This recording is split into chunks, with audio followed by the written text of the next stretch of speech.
our leaders, our leaders are very insensitive, highly insensitive. Nihe basara behanaji. Then 5 billion. Ejazo Yatch, karabia Yatch, karabia Yatch. Ugbommiri eji ekpori ndụ. Luxurious Ugbommiri. Ugbommiri ụwa niile ihe ụtọ ụwa nọ n'ime. Federal government ọkwa asị na a ga-azụrụ ya president 5 billion tige ya na supplementary budget. You know, ụmụ Nigeria etiwe mkpu kedu ihe o ji Ugbommiri eji ekpori ndụ eme? O ji eme gịnị? A na-azụrụ o ji eme gịnị? Ọgbachago moto. The other time ka a gwara na a ga-eji 2.something billion, no 5.something billion azụ moto. Then ụzọkwara nwaanyị ya ke 1.5 billion. Then a ga-azụkwa Ugbommiri Yatch. Ugbommiri eji ekpori ndụ Yatch 5 billion. Nigeria si etiwe Presidency apụtazi asị mba na ọ bụrụ maka president yo, na maka ndị Navy. Ndị Navy ha ji Ugbommiri eji ekpori ndụ eme gịnị? Oh my God. Ndị Navy ha ji Ugbommiri eji ekpori ndụ eme gịnị? Ha ji Yatch eme gịnị? You know? Ndị Navy, Nigerian Navy a na-azụrụ Yatch ka ọ wụ yacht. Ka ihe ọ sọrọ n'ụgbọ ya. Ha ji eme gịnị? So ndị Navy ga-ahapụ ndị pirates na ndị na-ezu oshi mmanụ crude. Ha ga-achụwa je balance ya na Ugbommiri eji ekpori ndụ ha jikweni ya. Hey! These leaders, hapụkwa o. Don't mind them. Ịhụ na otu ire ahụ ha, agaghị na-ahụ ha. Onwekwe eke bụ ọdịmma ndị mmadụ n'obi. They are just selfish. Plan ha ba ha na nga ha egbujara keeki nke ha, no national cake ọ ya ala ata. So once you get the opportunity to become whatever in Nigeria, nwanne riri national cake gị. You know, our people and our leaders ndị si na ha na-achịkwa na agala abụ nwanne ọ dị mma nke ha ka ha na-achọ mfọmfọ ju akpa. I'm telling you.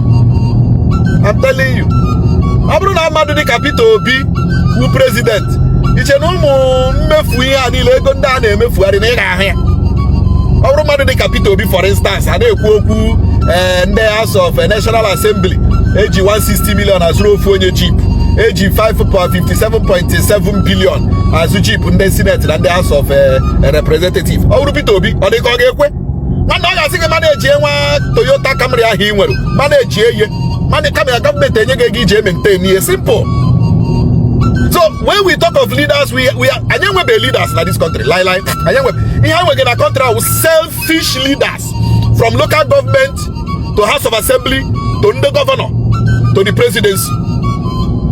Onye ọbụla na-achọ akpa nke onwe ihe, onye ọbụla na-achọ ka ọ dịrị family na mma. Ọsọ dị abụrụ na ha ga-agbagide ego to the 10th generation of their sons and daughters of they don't care. They don't care, honestly. The thing agwụla mmadụ ike na this country. You know, ya bụ ihe na-ewute.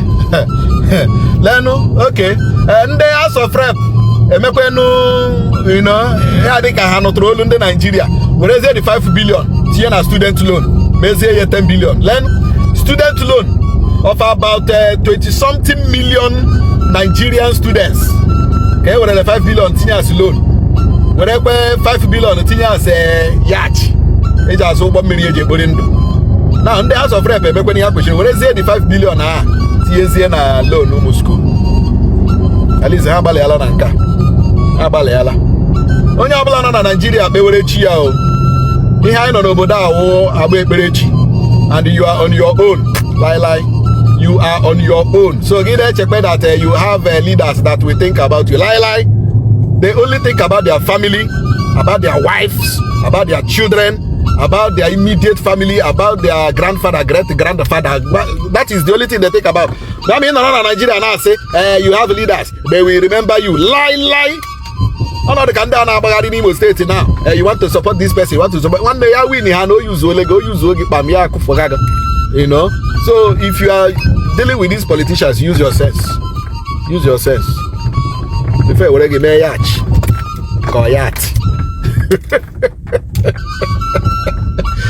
Oh, the Yatch. La Yatch.